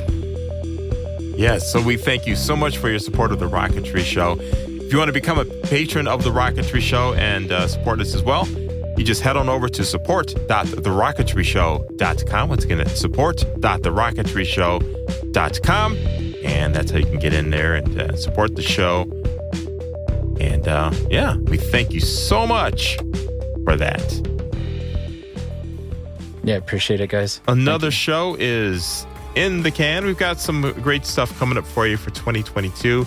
Here's a little look at what's going to happen here. We've got this show, the Model Rocket Show, is next week. And then the next Rocketry Show will be in January. So we'll see you on this show next year. And we're working on some cool guests to have on the program. So stick around for that one. Or keep your ears out for that. Alrighty. All right. It sounds like on that note, keep your eyes in the skies. All right. We'll see you next time here at The Rocketry Show at TheRocketryShow.com. Have a great one, everyone. Have a comment? We'd love to hear it. Send them to mailbag@TheRocketryShow.com. If you enjoyed what you heard, don't forget to check out our sister show, TheModelRocketShow.com. The Model Rocket Show is hosted by the Rocket Noob and is all about low to mid-power rocketry. TheModelRocketShow.com with Daniel, the Rocket Noob. Check it out today. The views and opinions expressed on these programs are those of the participants and do not necessarily reflect those of Little Beth Entertainment or its sponsors. Or Yeah, we can if we want. I can go right into Estes if you want to do it. Okay. For serious. So you're serious, right? Yeah. Okay. Yeah. Are you serious right now, Jim? Always. Surely you can't be serious. I am, and don't call me Shirley. There you go. I was waiting for that.